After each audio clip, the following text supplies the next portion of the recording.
All right. So this is, an interesting and necessary conversation about the way the consumer thinks about solving their sensations they don't like, right? Like they're in pain, and in your case as a jujitsu practitioner and professor and third degree black belt and teaching jujitsu, and my experience, not a jujitsu person, but similar to many other disciplines, people are just passionate about it. It's like an addiction. They have to do it. And even when they have pain, their neck could be broken and their eyeballs popping out of their head, and they can't move their right arm. They're going to jujitsu um, to practice, right? And they don't want to miss anything, right? And so this is maddening, probably for the coaches as much as anybody else, to be like, what are you doing here when you're in all this pain and agony, let alone the consumer saying, well, I just want to keep going. I don't want to stop. I need a quick fix. Give me the quick fix. And so you have, two stories I thought that were interesting, um, especially considering that you're not just a jujitsu expert and teacher, but that you're a muscle system specialist, exercise specialist, and your practice revolves around this idea of using exercise and control and motor control to help people with, possibly with pain and sensations they don't like, right? And so, what happens in the consumer's mind, right? And the first scenario we discussed, where you've got this guy, you're kind of working with him in both roles, jujitsu, instructor, and let me help you with your neuromusculoskeletal system. And at some point, this particular student says, yeah, I just want to come to you for jujitsu teaching, and I'm going to go to some other person to deal with my pain. And even though I'm in agony and I know it's going to be a quick fix and it's not going to last, I'm going anyway. Right? I mean, what is up with that, right? That's it, yeah. Yeah, I mean, I don't know. Again, like I said, I think people have this idea that there is a fix. There's a thing for a thing. If my right shoulder hurts, do these 5 things and it will not hurt anymore. That's what I think they've been fed for so long. Or, rub this spot, it won't hurt anymore, etc. Right? Because it's really about, I mean, as you know, it's really about, they want to get rid of that sensation. And they think there's a magic pill or an exercise or a touch or something that's going to get rid of that sensation immediately. And what is that thing? Right. And that's the problem, because there are other people, obviously, that feed into that. And then when we're over here trying to solve these problems and answer questions, and then when I sound like, I am being aloof, I guess, when someone says to me, well, on my right, what do I do for my shoulder? And I'm like, I don't know. What do you mean? and then they look at me like, what do you mean? I thought you're the exercise guy. I'm like, well, so-and-so told me to do this, or so-and-so dug into this. I'm like, okay. I said, but I have no idea why you have the sensation you have. Yeah, let alone that it's actually your shoulder. Yeah, that if the shoulder's the only problem, right? Correct. Or what you need. You just feel something in this spot, and automatically that's the problem in your brain. Yeah, this I don't know if we're ever going to get over it. The old, local sensation must mean local problem, therefore must treat locally, right? With a rubbing or shots or some kind of manipulation or a Theragun or acupuncture on where here it is.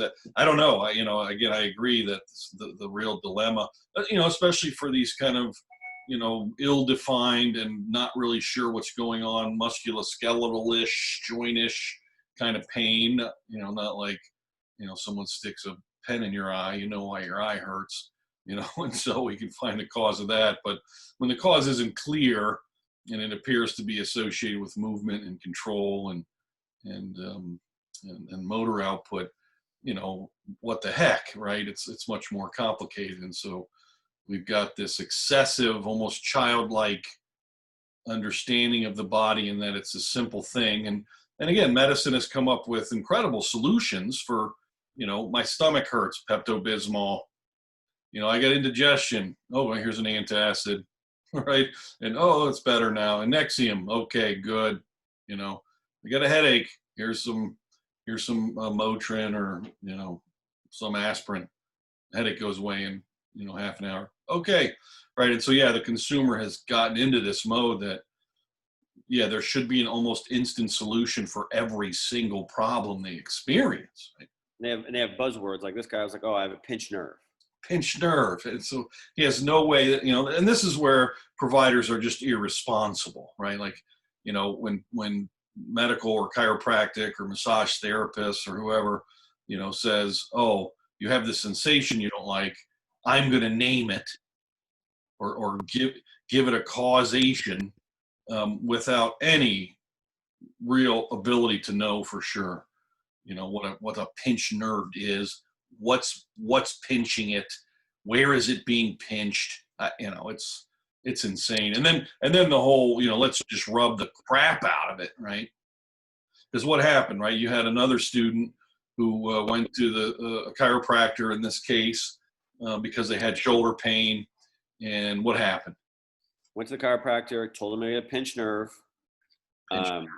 And he started, digging into that area. He said, oh, it's because of, something here. I forgot what he told him exactly.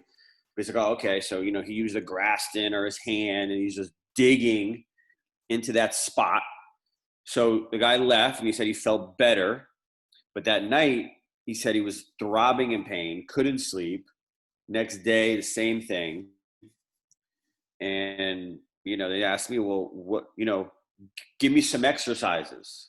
Yeah. So now and it comes to you and he wants the quick solution. Yeah. You're the exercise specialist. What are the exercises I should do for this pain? Right. And so, the ignorance on all sides here, the chiropractor trying to unpinch the nerve by rubbing it rigorously, and what's tough for the consumer is after rigorous physical manipulation of their skin and their underlying tissues, which generates all kinds of mechanical afferent sensory information that could easily temporarily change the state of the system, so that, right, the brain says, oh, I don't feel anything anymore, right? And they go, oh, it's working, and then later on, when all of that mechanical and electrical chemical information, dies down or resets or goes away or whatever we want to describe. And now you have probably not just the original problem, but now a secondary problem, which is like a deep bruise and another injury to the tissues, right? Because it was clearly overdosed.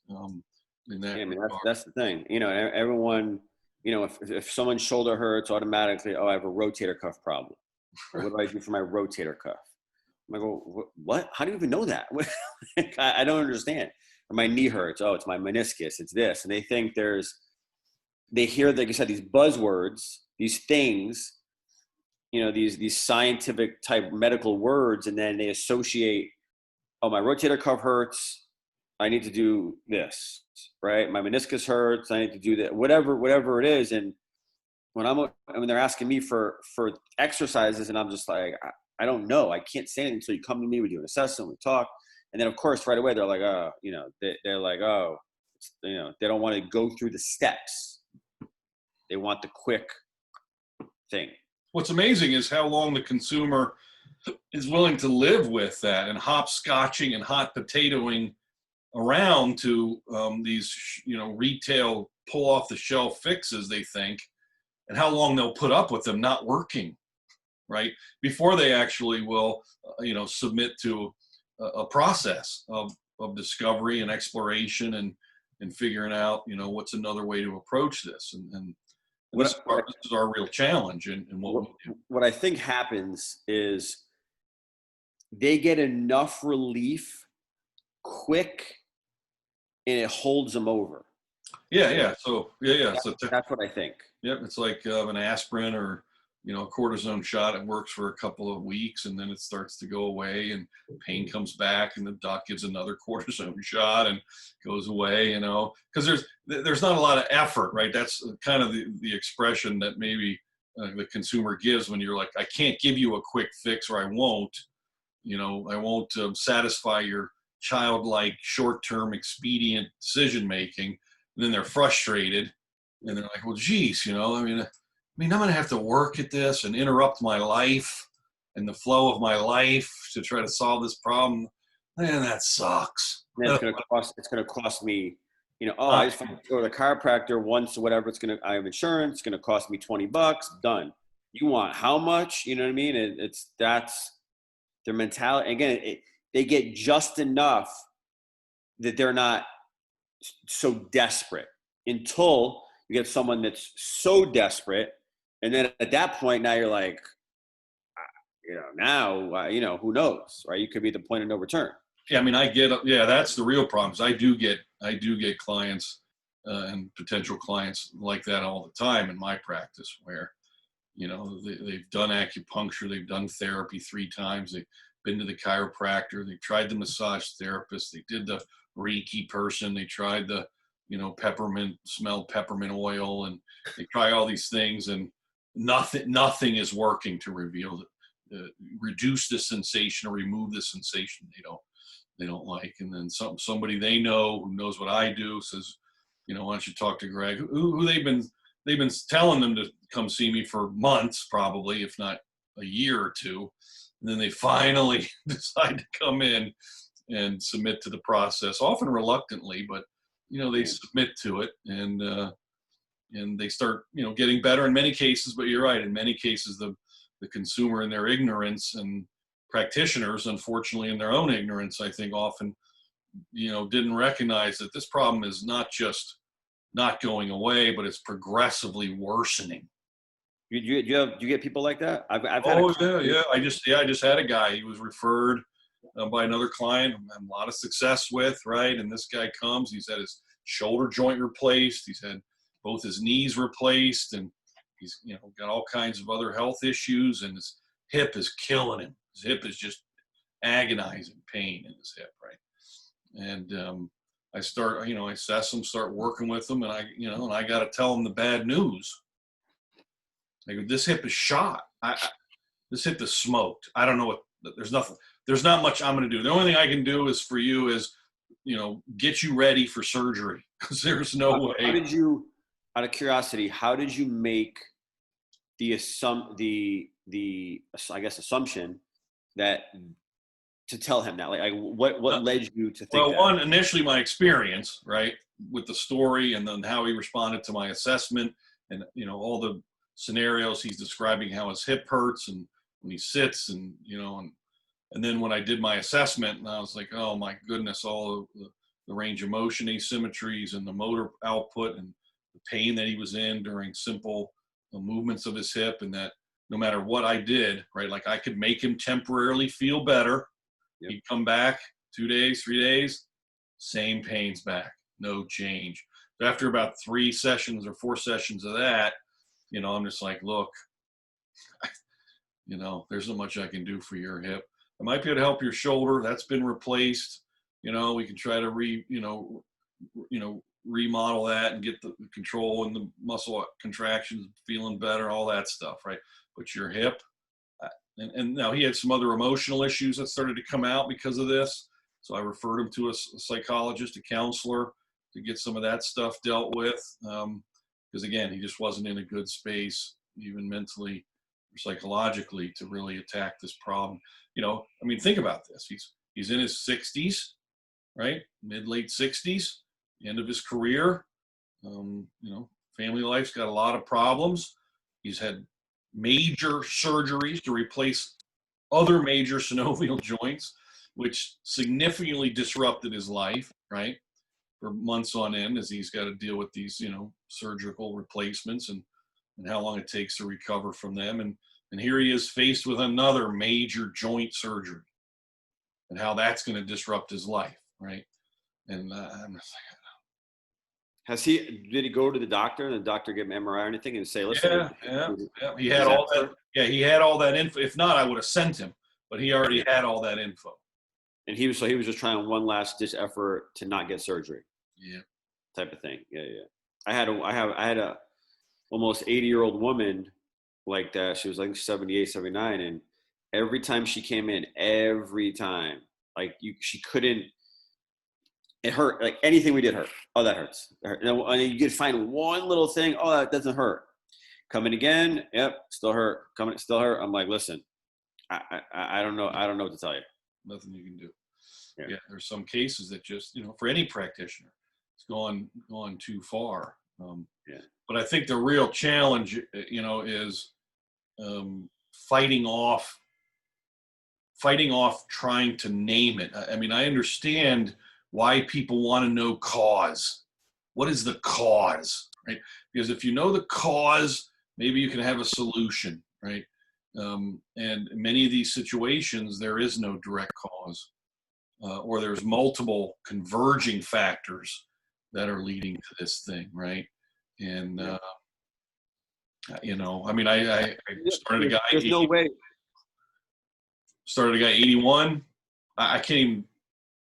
The number of diseases this guy has and problems, it's shocking. He's the lowest allostatic loading score I've ever scored. He was under a 1, right? Oh my God. I mean, it was just, and he's barely shuffling around, and back pain won't go away. Again, shots, PT, nothing's changing this thing. I lay him down on the table. He doesn't even know how to contract his hip muscles and abduction. Like, there is zero ability to generate any torque, right? And so I'm like, oh my goodness, now I told him this is a process, going to take a while, hang in there. I'm not going to work on your back right away. It's not what we're going to do. He could hardly move his ankles and his feet. He's got swelling, edema in his legs. I mean, it's just a mess. So all I did was just started working with his, having him doing some motion through his feet and ankles, light hip contractions, and we're 4 or 5 sessions in. What do you know? He's feeling better. Pain's less. It's not as frequent. We didn't even really begin to do anything in his where it hurts thing, right? Yeah. And so now he can contract his hips. I can move through our process a little bit more. I'm like, okay, he's starting to respond. Now, we're doing very little. I mean, probably someone watching us would just be like, you didn't do anything. Yeah. Yeah. Right? And I'm like, look, man, this is the problem with that chiropractor, overdosing, too much excessive stimulation when it's not necessary, with no way to check to see if the system is even tolerating that dose. And I also think this brings up a good point. Sometimes when people come to us, they expect a certain thing, and then when we're in a different area of the body than what hurts, when we're barely doing anything, and sometimes I think they don't see the value. They're not looking at the long term. They're like, that's it? I'm like, yeah, that's it. And I'm like, let's see how you feel next time. That's all we're going to do today, right? Yeah. Yeah. I mean, in fact, his wife I worked on years ago, right? She had some neck issues or something. We had some good success. And I remember she said it when I was doing the consult and the report and stuff with him, that when I first started working with her, she said, I was mad at you because you weren't rubbing my neck. You weren't working on my neck. And I'm like, well, so even when, and you know me, I explain everything up front, and it's still like the consumer just can't get their head around this idea that, wait a second, you mean not working on the area where the sensation is that I don't like actually could start to contribute to me feeling better? What? How do you deal with people, and I think I've asked this before, but now we're on this thing. How do you deal with people that you explain everything and they yes you to death, but then when we start, you could tell they're like, what are we doing? Even though you've explained how this works. I usually have to re-explain it. Just like when you're teaching someone jujitsu, right? You tell them, you show them, and then you watch them and you go, yeah, no, you didn't pass guard properly. Okay, let me show you again. Okay, here we go. Right? Keep reiterating over and over. You just have to. I ask them, well, what do you understand? What did you get? Well, did you remember this? No, I don't remember you saying that. Okay, well, that's what this is, right? And I go to the whiteboard and I kind of give them some kind of visual graphic maybe, or some kind of analogy, and say, hang in there, and they either can or they can't. I barely understand some of these things. To accept the consumer understanding them is probably too much. Yeah. The question is, have I built enough trust and credibility for them to be patient with the process, right? Right. They have to be process oriented. That's that to me, that's the biggest key, the process. People don't like a process. They want it now, quick. Like even like jujitsu. Like I have white belts that are like so frustrated. And I'm like, you have no idea. Like you better embrace this because you're gonna suck for a long time. You're gonna get beat up for a long time. But guess what? Some new white belt's gonna come in a year from now, and then you're gonna be beating the person up, and then it's just a cycle.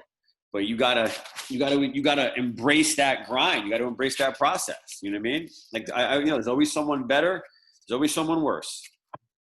You want to be better than most. That's how I look at it, right? So yeah, I had a client come in, referred from a doctor I've worked with for many years, for a TMJ issue, right? It wasn't getting much better. Explained everything, did the assessment, did the report, started helping her after the report, said, let me start showing you what I'm going to do. Let me test some things out. And we were done. And she just looked at me and said, well, is that it? Well, where's all the exercises I'm supposed to do? I'm like, wow, she didn't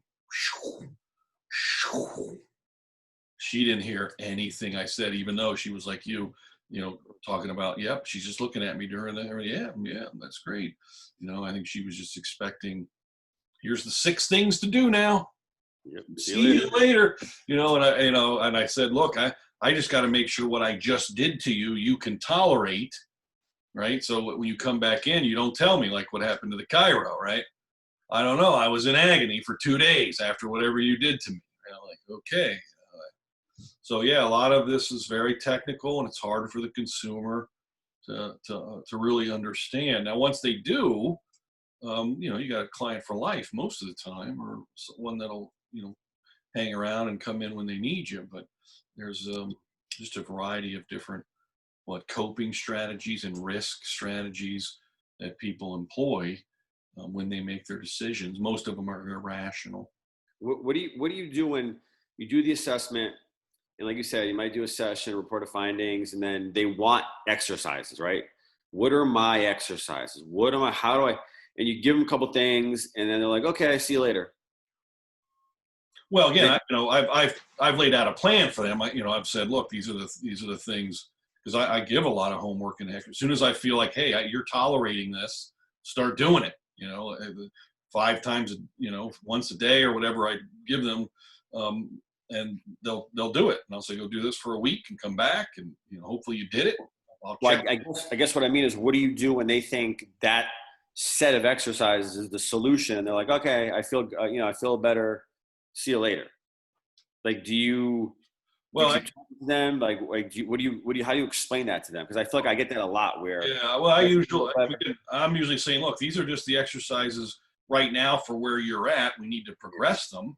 I don't know if these are going to work for the rest of your life, but let's do them for a week and come back, and we'll take a look and see if you're tolerating and getting the control and the strength back that you want, and that your sensations are changing the way you want, and go from there. And if you don't want to do that, okay. But most people do that, right? Until, like I just had a guy come in, weightlifting guy, same thing, chiropractor, massage therapist, back pain, shooting pain down his leg, calf pain, shin pain, hip pain, right? All this stuff. And, about 5 sessions, he's pain free. Now he's happy as a clam, but he was dedicated. He did the exercises, came in great, right? He's coming in next week. I'm going to check him out. He's probably going to be good to go. I might say, look, let's check you out in 8 weeks, make sure everything's going in the right direction. but he's good to go. He doesn't really, he's already highly motivated to exercise and keep doing it. So, I've got people like that as well, which I won't see him, after all this, maybe once a year or something. So do you base a lot of stuff on if their sensation is dissipating, there's more and more lag time between when you see them.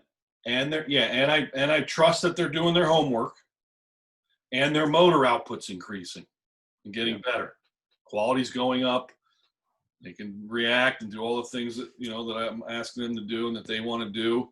Absolutely. Now, unless I believe there's like a significant material issue, like I'm dealing with some seriously atrophied tissue, like someone who's had an Achilles rupture, and their lower leg is 3 inches circumference smaller than the other one, and I know that tendon's not the same, and the muscle is atrophied, and the whole back. I'm like, look, that this part I'm going to need to see you probably for a year to get, if you want to get the atrophy reversed and get to hypertrophy this tissue, but that takes some progressive time. I can't just instantly overnight inflate your muscle and your tendons and your connective tissue. I can't do it. Is there a reason? Because I've always wondered this about your practice. Because again, as from a business model, at least for me, it's hard because, like you said, you got to have a constant influx of people. You have to have a huge database of people that are kind of cycling through. So is there a reason that you don't transition them into more, what people might say traditional type training or exercise? You just don't want to do that. Some people I do. I'll write exercise programs for them. No. I mean, so they come to see you, like you train them, like two times a week. They come in. Oh, yeah. Some. I have a few that do. I have some that do. Most don't. I mean, some of it's the expense. I mean, whether they can afford, $180 an hour 2 or 3 times a week. A few people can afford that. At least in the population where I'm at. I just don't see very many people that are going to say, yeah, I'll give you $1,500 a month for years on end.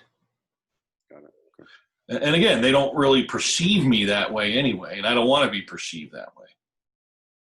Got it. I like, solving problems and helping them move on and giving them some self-efficacy, and that's great. And then monitoring them over time. And again, that's why they refer. So I get a lot of referrals. Because they're not there forever. Yeah, because people say, that's how Greg works. He's going to assess you. It's thorough. He's going to explain everything. He's going to give you homework to do. He's going to help you get out of that situation as soon as possible. When do you decide? Like, let's take a normal person. When I mean normal, I mean like allostatic load, like 4 or 5, right? Right.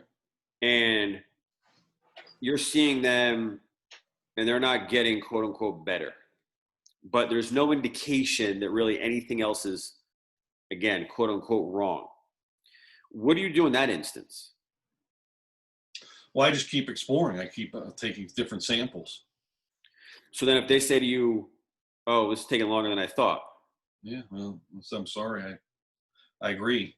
It's taking longer than I thought. I don't know what to tell you. This is. Okay, so you're just honest with them and saying, listen. Yeah, I may say, look, I'm happy to refer you to somebody if you want someone to take a different look at you. But do they ever think, oh, this guy doesn't know what he's doing because, this shouldn't take that long? They might think that. They would never say that to me. But, I think that they might think, well, this approach isn't really working for me. Okay. Maybe it's not. Maybe it's not the kind of stimulation that you need. But this is what I do. So, Yeah. But I'm trying to screen that out in the consult, in the assessment, right?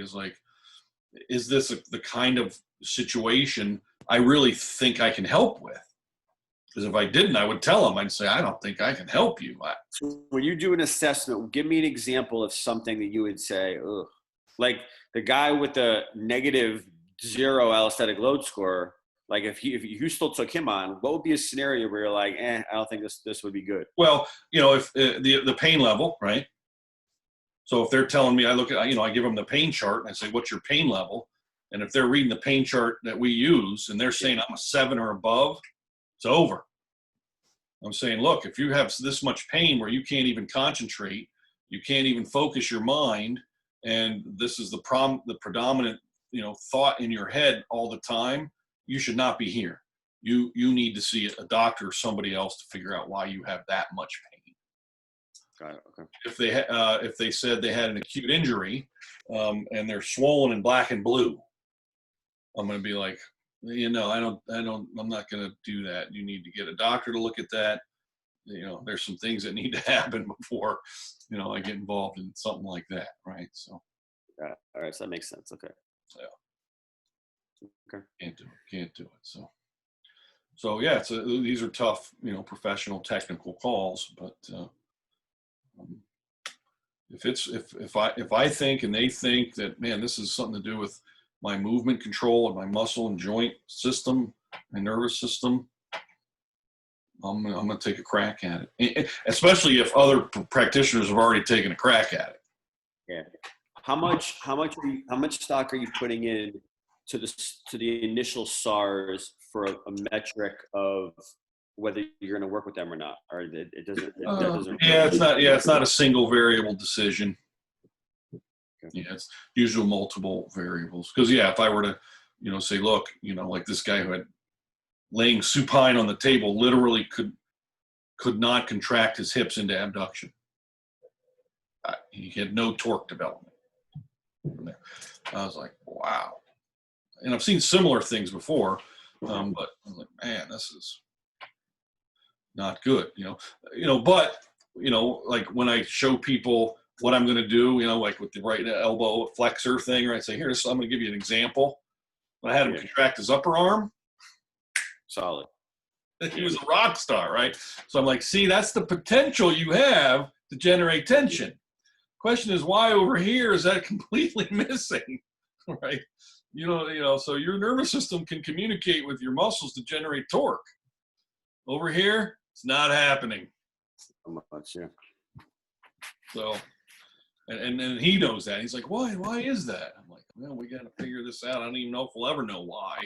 My goal is, can I get it back? Can I help you get it back? And that's, okay, all right. So got it. That's how it works. So, I don't know if we're going to, fix the consumer's perceptions of all this.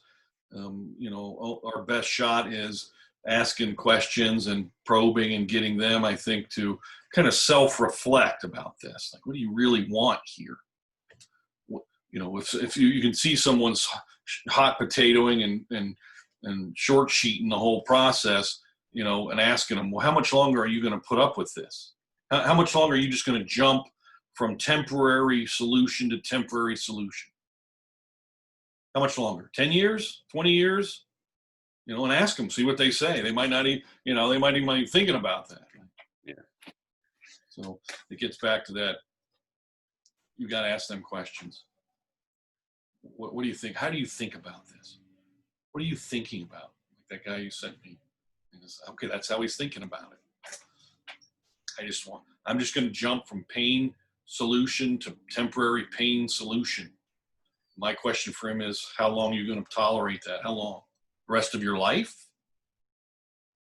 Till it breaks? And I've had people, very rarely I'll have someone come in and say, well, I don't care.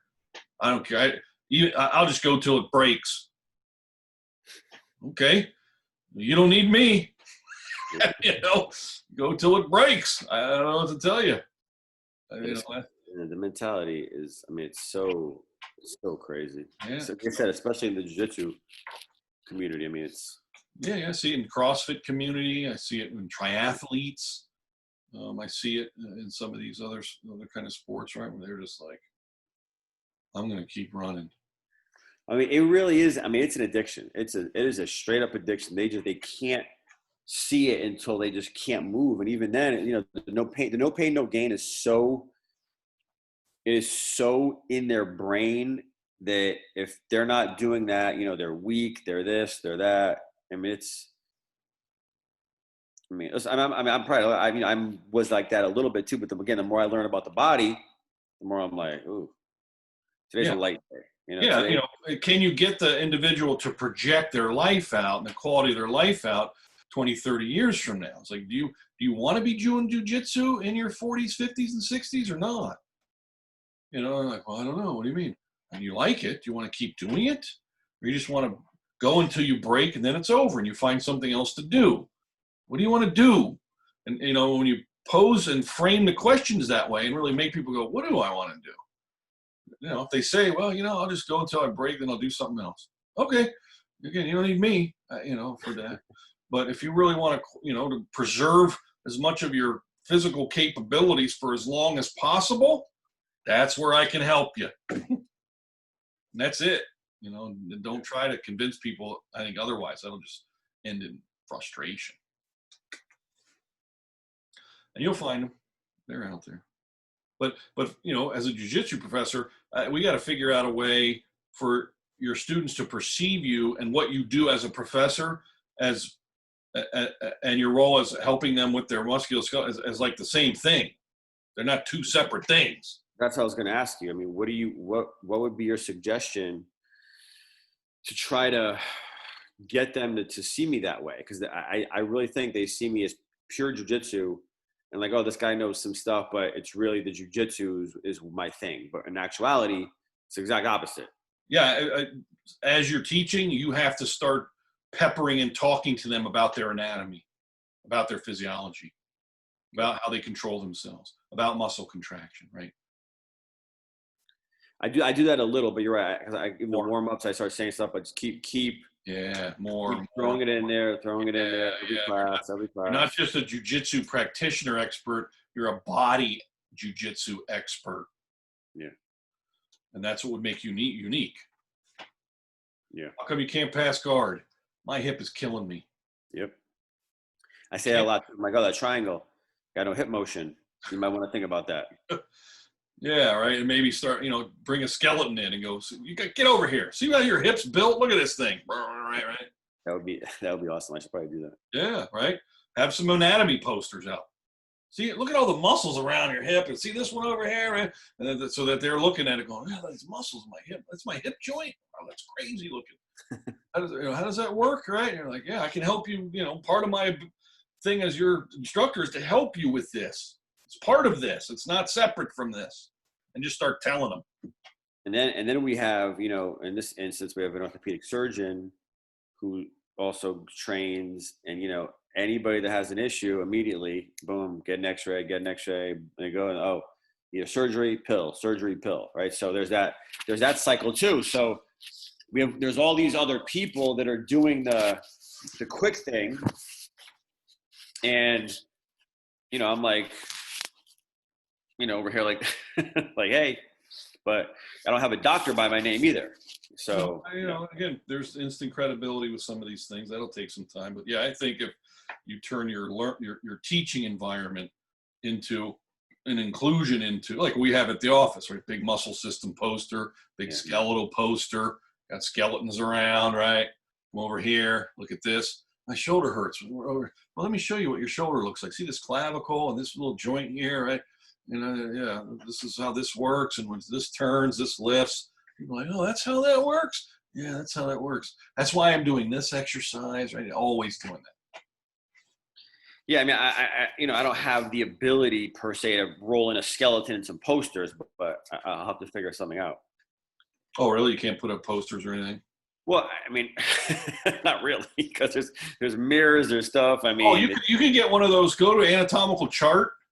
They have those anatomical charts that you put on a little tripod thing. It's a little flip chart, I'll have to look at that. I mean, I'll have to bring my own stuff and then pull it out when necessary. Yeah, or have a box of bones, right, or something in a big old Tupperware thing. Right? That could be good. Yeah. Okay, pelvis, femur. So when you got someone, in this position, this is probably the position of the joint, right? Oh, you want to see what a triangle looks like anatomically?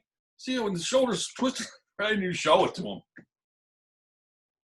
Yeah, that could be cool. I didn't think about that. Getting like the individual bones and put them together in class and say, hey, listen, this is what probably why your hip doesn't do this, because there's probably something's jammed here somewhere and it's not allowing it to. Or your nervous system just has so much tension it's not letting you. Or again, it could be this joint thing. We don't know, Or but your there's spine, yeah, your spine has to rotate too when that happens, and if your spine doesn't turn properly there, then this can't turn right.